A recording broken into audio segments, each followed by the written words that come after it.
I am from 3W Networks.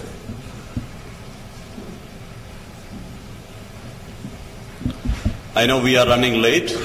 I'll try to make presentation 15 to 20 minutes max. If there are any questions, I am available on the floor for the rest of the day. I'm happy to meet individually. I do have some company profiles and some flyers. I can share it with you. My topic here, primarily to talk about the communication technologies which can be used in rail and metro. So I have a brief agenda. I'll go through the introduction. What is the rail and metro market? I know that you all heard for yesterday and today, particularly regarding the rail and metro, but I'll be concentrating on the communication part. In communications, there are so much technology involved. And what are the technology which is likely to have a future and relevant to the rail and metro? Some conclusion based on the case studies. So the technology will evolve. So what are the implications for the rail and metro? And how suitable these technologies are for such kind of mission critical networks? Then some advice based on the experience and the case studies. Introduction. Typically the metro projects in rail and metro, these are easily identified projects. So there are long-term rollout plans, so well-advanced plant. So it is a city-based, not national, the metros. And based on the history, there are 20 lines constructed per year, mostly in China, and 10% in all Asia Pacific, and around 40% rest of the world. The full turnkey communication package, only the communication package, around 20 to 30 million US dollar. So typically we could say one station would be 1 million US dollar. Only the communication safety and security. The metro lines are normally 20 to 35 kilometers long, but maybe Dubai Metro would be the exception because I think it has got 54 kilometers. Above ground or underground can be mixed, typical Dubai Metro, 20 to 25 stations plus depot, and 1 to 1.5 kilometer distance between the stations, and there could be 1 to 4 interchange stations as well. Always one control room, but nowadays it is getting more, and driven or driverless, and minimum interval timing is 2 to 3 minutes, dual track or single track, and 70 to 80 kilometers per hour speed. Rails, similar to the metro, but it is normally a national networks, not city-wide. The trend nowadays are high-speed trains. Again, the similar type of projects constructed per year around the world, but the average full turnkey communication 30 to 40 million US dollar. The rail lines are more than obviously the metro, hundreds of kilometers, and the distance can be between 40 to 50 kilometer stations, and you will have multiple control rooms and normally driven trains, so we have a driver. The most recent trends are the high-speed train, which can go up to 160 kilometers per hour. So where the telecommunication stands in the metro and rail network, if you see the backbone communication widely used in the world is optical networks, and it is a $14 billion market, but primarily for the telco applications. If you take the communication package for the metro, this is equal to 2.5%. So The technology is not driven by rail or metro networks. It is primarily driven by the telco applications. This is the place we have to be careful when we selecting the right technology for the rail and metro. So there are so much technology involved. What are they?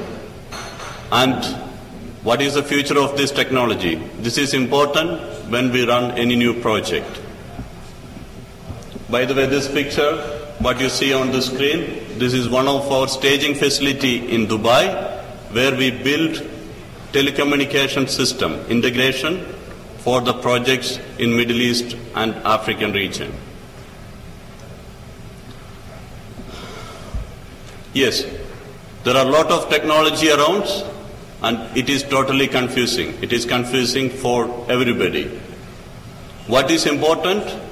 What do we require for a typical mission critical network? So the technology drivers are primarily the mobile and telco networks, and every application requires bandwidth. The introduction of smart technologies and smart telephones, there are requirements for the operator to reduce the cost. So all the technologies are driven by this.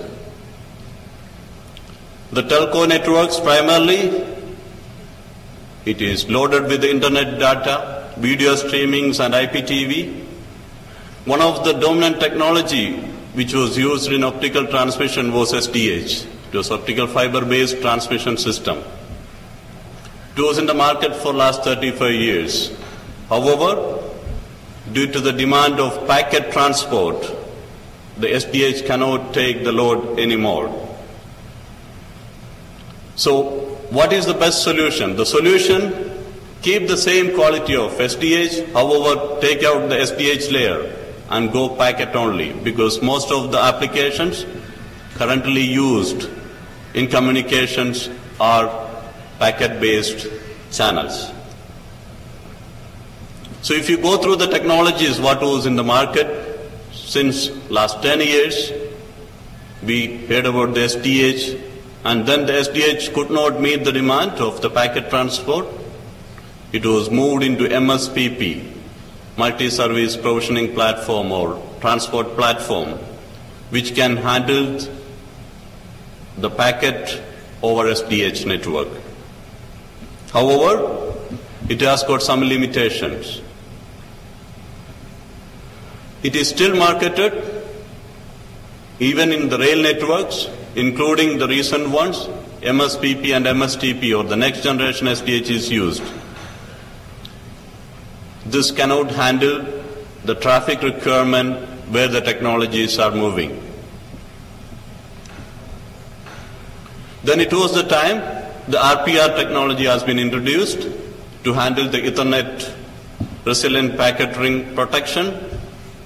It was trying to build a packet network overlaid onto SDH. It evolved. However, very few vendors has developed it.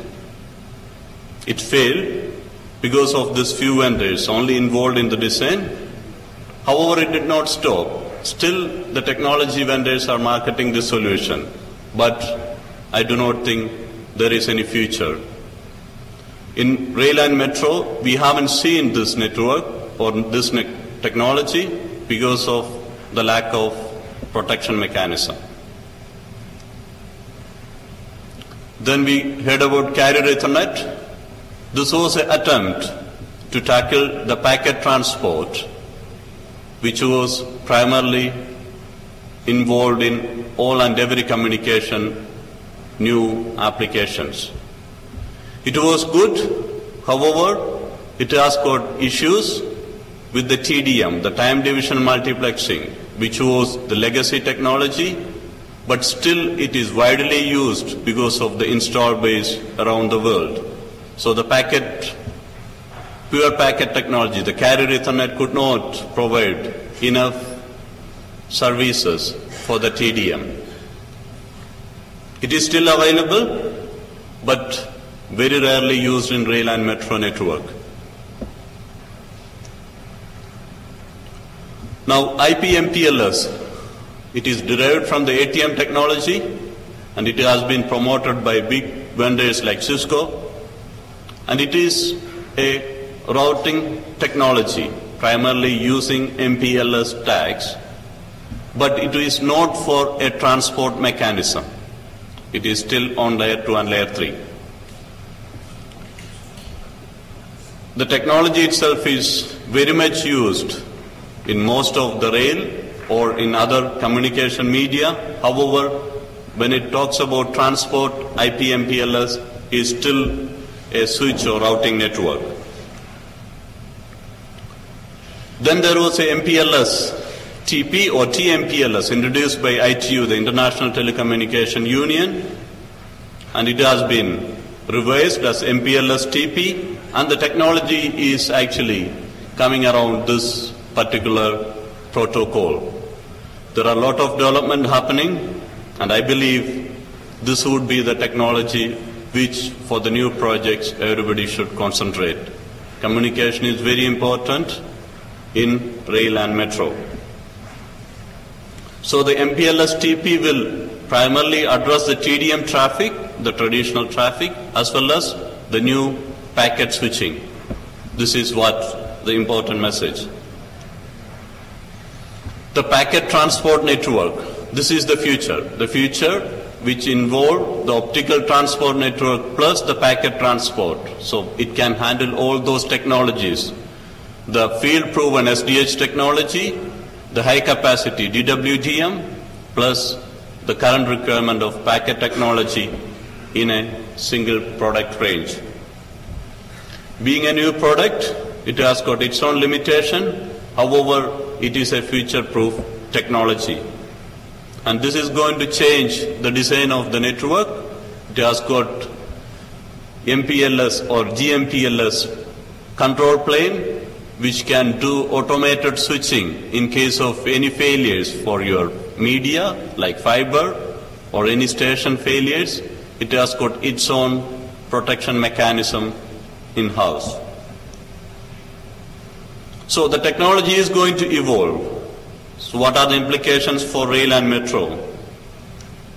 So what is important when we build any network in rail and metro? It is very important to have a 5 nines or better than 5 9 availability in the telecommunication network. Primarily, all your safety and security, your SCADA and the control is going through the communication network. So it is very important to have this 5 nines or better. Then it is also important to identify the product and reliable vendors. Important to seek the existing users' experience with certain products and technology and try to implement the same. Flexibility. The future expansion should be considered. The rail and metro networks are a long-term investment. It is going to remain more than 20 to 30 years, so it is important to keep the technology which can handle the future expansion. Simplicity. Please don't go for complicated technologies because it will cost you not only now, in future for any expansion. The last thing, it is very important to look for a local system integrator. You will have a lot of overseas implementers coming in, doing the project. However, it is important a local system integrator who understands the technology is involved, and then avoid the technologies which are just coming in and not field proven. Some of the criterias, like if you compare some of the technologies like switch or routers, IP-MPLS, your MSPP or next generation SDH, or your new MPLS TP or packet transport network. The system delay and other factors to be considered. The management system simplicity, it is very important. We will have an operation and maintenance team who is going to do the maintenance of the network. They should understand the technology. They should understand the simplicity of the network. And to go for the proven reliable technology. Some of the MPLS TP or the PTN networks are not field proven yet. However, these are based on the existing SDH or OTN or DWDM type of technologies. So the recommendation, study carefully, identify the technology, identify your future need, then go for the right technology.